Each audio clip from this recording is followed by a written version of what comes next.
में से 80, अगर 80 में से 80 पंखुड़ी, तो मैं आपसे ये पूछूं क्या कि भाई केरल में आप घोषित कर देते हैं 20 में से 16 सीटें, वहां आपके पास संगठन है, वहां आपके पास कार्यकर्ता है, उत्तर प्रदेश में इतना सन्नाटा क्यों है भाई?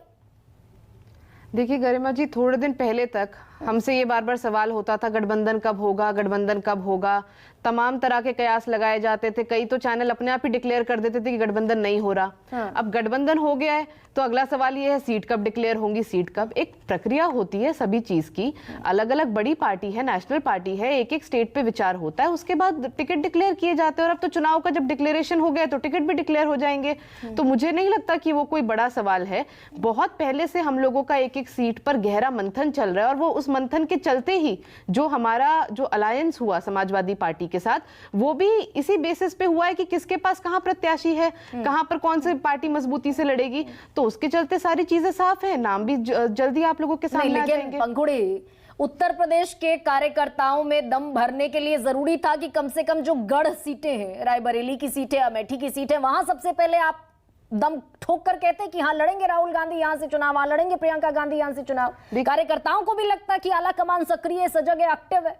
देखिए, कांग्रेस का कार्यकर्ता पूरी तरह से इस समय बहुत सशक्त तरह से चुनाव लड़ रहा है। और जहां तक रायबरेली अमेठी की बात है, जैसा मैंने कहा, अब कोई 2 सीट का अलग से तो बताया नहीं जाएगा, लेकिन उत्तर प्रदेश की जब भी घोषणा होगी उसमें भी पता लग जाएगा कि चुनाव कौन लड़ेगा। तो अभी उस पर किसी भी तरह की टिप्पणी करना मुझे लगता है सही नहीं रहता। नहीं, आपको क्या लगता है पंखुड़ी, बतौर प्रवक्ता क्या लगता है आपको, रायबरेली लड़नी चाहिए, रायबरेली और अमेठी गांधी परिवार को लड़नी चाहिए? देखिए, यहाँ पे मेरा ओपिनियन मैटर नहीं करता है। बहुत सारे फैक्टर होते हैं पार्टी के सामने, और पार्टी उन पे विचार भी कर रही है। जैसा मैंने कहा, कुछ दिनों में स्थिति साफ हो जाएगी, उसके बाद आप हम यहाँ पे बैठ के डिबेट कर सकते हैं कि कौन लड़ रहा है, क्यों लड़ रहा है, कैसा लड़ रहा है, उस पर एक अलग बहस हो सकती है। अब हम एक हाइपोथेटिकल सिचुएशन पे बात करें किसको लड़ना चाहिए, नहीं लड़ना चाहिए, तो मुझे लगता है कि न्यूज स्टूडियो उसके लिए सही जगह नहीं है। ताकत क्या है कांग्रेस पार्टी की उत्तर प्रदेश में? ताकत हमारी विचारधारा है, हमारा कार्यकर्ता, और सबसे बड़ी बात जो है, आज जो सबसे बड़ी ताकत है वो जनता की ताकत है।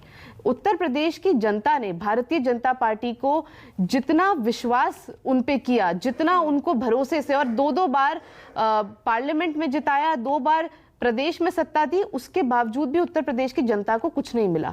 आज जनता त्रस्त है। आज जनता चाहती है कि हमें वो विकल्प मिले जिसके जरिए हम भारतीय जनता पार्टी को सरकार से हटा सके। नहीं, लेकिन जनता कांग्रेस को क्यों चुने? 17 में से जो 17 सीटें आपके पाले में हिसाब से किसको, जो सबसे मजबूती से इंडिया गठबंधन आज हर पटल पे भारतीय जनता पार्टी के खिलाफ लड़ रहा है, उनके जितने भी भ्रष्टाचार हैं, उनकी नाकामियां हैं, उसको उजागर कर रहा है। और सबसे अच्छी बात है, कंस्ट्रक्टिव एजेंडा लेकर हम चल रहे हैं। आज अगर आप मोदी जी की स्पीच देखेंगे, 10 साल में सत्ता में रहने के बाद भी वो राहुल जी की बात कर रहे हैं, वो कांग्रेस की बात कर रहे हैं, वो 70 साल का रोना रो रहे हैं। उनके पास अब आगे के लिए कोई प्लान नहीं है। पहले बड़ी बड़ी बातें करते थे, स्मार्ट सिटी की बात करते थे, आज पूछ लीजिए कितनी स्मार्ट सिटी उत्तर प्रदेश में है। बुलेट ट्रेन बता देंगे। नहीं, मैं आपको बता रही हूँ, आज भारतीय जनता पार्टी को जब ये गिनाना चाहिए था, बताना चाहिए था कि 10 साल में जो हमने वादे किए थे, चाहे वो 2 करोड़ सालाना रोजगार का वादा हो, चाहे वो स्मार्ट सिटी का वादा हो, चाहे वो काला धन लाके 15 लाख रुपए देने का वादा हो, उन वादों का क्या हुआ? उस पे उनके पास कोई जवाब नहीं है। ना तो उन पे जवाब है, ना आगे के लिए कांग्रेस के पास, हमारे पास एक सेकंड पकड़ी, कांग्रेस के पास इस बात का जवाब है कि कांग्रेस का कौन सा नेता उत्तर प्रदेश की जमीन पर लड़ता हुआ दिखता है? मुझे ये बता दीजिए। नहीं, कौन सा बड़ा दिखता है? प्रियंका गांधी जी को हमने लगातार देखा, जब लखीमपुर खीरी में जब किसानों के ऊपर गाड़ी चढ़ा दी गई तो वहां पे कौन था?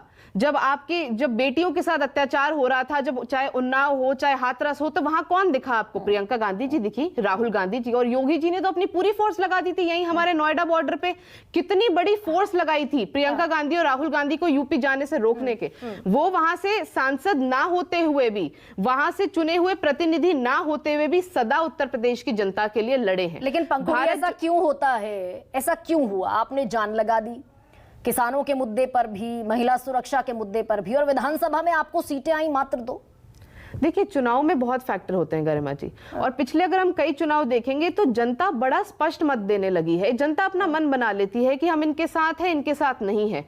किस चुनाव में किसको विपक्ष में भूमिका में देखना है, किसको हमें सत्ता देनी है। और वही मैं कह रही हूं कि भारतीय जनता पार्टी को तो बार बार उत्तर प्रदेश के लोगों ने सत्ता दी, कई बार सत्ता दी। डबल इंजन की जो सरकार कहते हैं, 2-2 बार डबल इंजन की सरकार बनाई, लेकिन उत्तर प्रदेश को क्या मिला? कौन सा ऐसा निवेश उत्तर प्रदेश को मिल गया? कौन सी ऐसी इंडस्ट्री उत्तर प्रदेश में आ गई? आज महिला सुरक्षा के जो दावे हैं, आज उत्तर प्रदेश एनसीआरबी के डेटा के हिसाब से नंबर 1 है महिलाओं के साथ अत्याचार में, जिसमें रेप, मर्डर, तरह के तमाम अत्याचार उसमें शामिल है। भारतीय जनता पार्टी के सांसद, देखिए, उसके बावजूद कांग्रेस अपना गढ़ बचाने में इतना जबरदस्त केओस है, इतनी अव्यवस्थाएं, उसके बावजूद कांग्रेस अपना गढ़ बचाने में नाकाम रही। नहीं, देखिए, आप अमेठी नहीं बचा पाए ना, और इस बार भी अमेठी से कौन लड़ेगा इसका प्लान तो कांग्रेस के पास भी नहीं है। गरिमा जी, वही तो मैं कह रही हूँ कि उत्तर प्रदेश की जनता ने भारतीय जनता पार्टी को इतना बड़ा बहुमत दिया, हर सीट पे दिया, पूरा जितना भी अपनी शक्ति से भारतीय जनता पार्टी को बहुमत दे सकते थे वो दिया। लेकिन आज जनता निराश है। हर चुनाव एक नया चुनाव होता है, हर चुनाव के एक नए मुद्दे होते हैं, और भारतीय जनता पार्टी को इतना समय मिल चुका है कि आज उनको ये बताना जरूरी है कि हमने आपके दिए हुए भरोसे का क्या किया। चलिए, तो